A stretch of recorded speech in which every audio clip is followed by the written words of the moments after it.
Welcome to another episode of Rebuilding Faith. These are 10-minute Bible messages for people with questions and doubts. We're in the final hours of the earthly life of Jesus before he is about to be killed. Last week we looked at Peter, one of his key disciples, who denies him 3 different times. When the stakes are rising, everything's getting more intense, Peter isn't able to follow through with his good intentions. And today we're going to see the interaction between Jesus and the Roman governor named Pilate.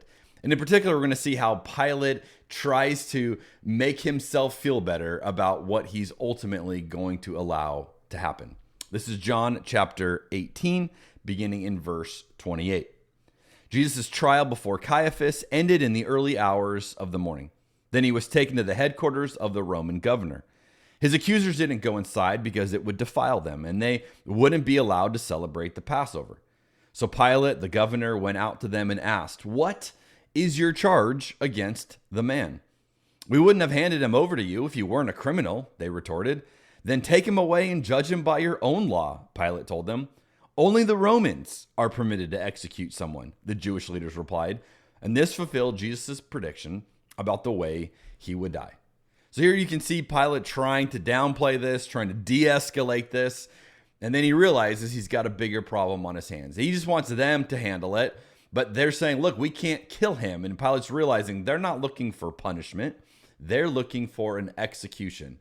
And he knows because of this is a high-profile person, he's going to have to manage this well, or else the region could be in jeopardy and the political unrest, and he could be in jeopardy in his role as well as governor. And so in the verses that follow, he's got to be very careful how he navigates this. John 18:33.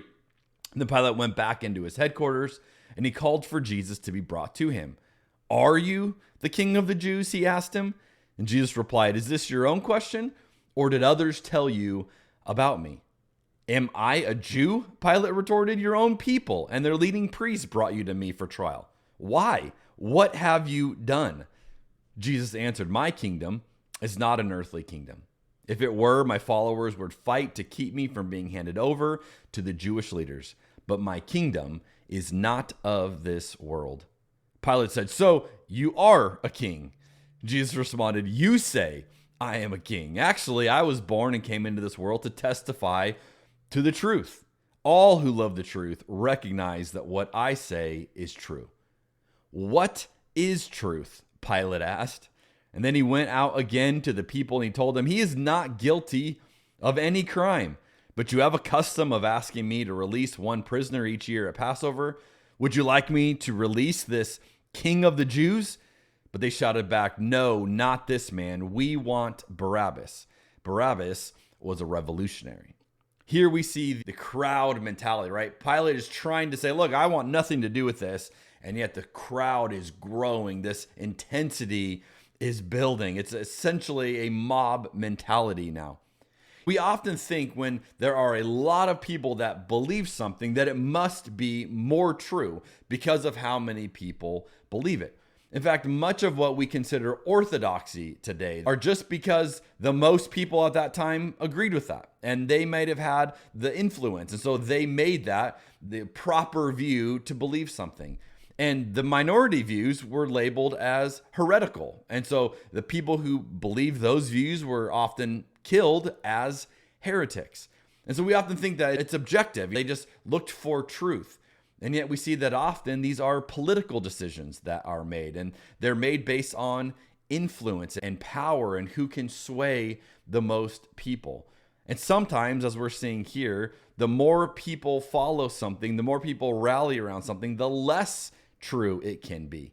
In fact, oftentimes a mob mentality can cover up what is actually at work here. And that's what we see, that they're not looking for the truth about Jesus. They're looking to have him killed, and they will do whatever they need to get that accomplished. John 19, verse 1. Then Pilate had Jesus flogged with a lead-tipped whip. The soldiers wove a crown of thorns, and they put it on his head, and they put a purple robe on him. "Hail, King of the Jews," they mocked as they slapped him across the face. Pilate went outside again, and he said to the people, "I'm going to bring him out to you now, but understand clearly that I find him not guilty." And then Jesus came out wearing the crown of thorns and the purple robe.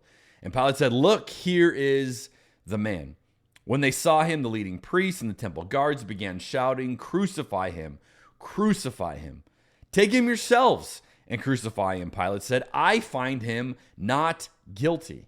The Jewish leaders replied, "By our law, he ought to die because he called himself the Son of God."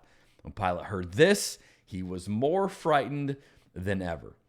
Here we see the cowardly way of the world to try and absolve ourselves of guilt because we lack the courage to do otherwise. Notice how often Pilate is drawing attention to the fact that he does not find him guilty. He finds him innocent, and he wants nothing to do with this. And yet, because of this mob, because of this crowd, Pilate's going to support them. Pilate's going to use his role to help them get what they want. Verse 9, he took Jesus back into the headquarters again, and he asked him, "Where are you from?" But Jesus gave no answer. "Why don't you talk to me?" Pilate demanded. "Don't you realize that I have the power to release you or crucify you?" Then Jesus said, "You would have no power over me at all unless it were given to you from above. So the one who handed me over to you has the greater sin." Then Pilate tried to release him, but the Jewish leaders shouted, "If you release this man, you are no friend of Caesar. Anyone who declares himself a king is a rebel against Caesar." When they said this, Pilate brought Jesus out to them again. Then Pilate sat down on the judgment seat on the platform that is called the stone pavement, in Hebrew, Gabbatha. It was now about noon on the day of preparation for the Passover. And Pilate said to the people, "Look, here is your king." "Away with him," they yelled. "Away with him. Crucify him." "What? Crucify your king?" Pilate asked. "We have no king but Caesar," the leading priest shouted back. And then Pilate turned Jesus over to them to be crucified. So the crowd wins. Pilate pretends to keep his innocence, pretends to be separate than this, above this, and yet he uses his power and his authority to enable this to happen. It would not be possible unless Pilate went along with it. And even though he knows this is the wrong thing to do, he's more afraid of what this might mean for him. Now, as I think about this moment, as I think about Pilate's actions here, I want to ask us a question for today. What things are you supporting that you don't agree with? Yeah, that's essentially what it boils down to. Those moments where we are actually supporting something, enabling something, even though we go, "Well, I don't agree with it." And what we often say is, this is the lesser of two evils. You ever use that line? It makes you feel better. Like, I'm only choosing this because it's the lesser of two evils. And yet what that often hides is the fact that you are still supporting something. You are still enabling something to happen.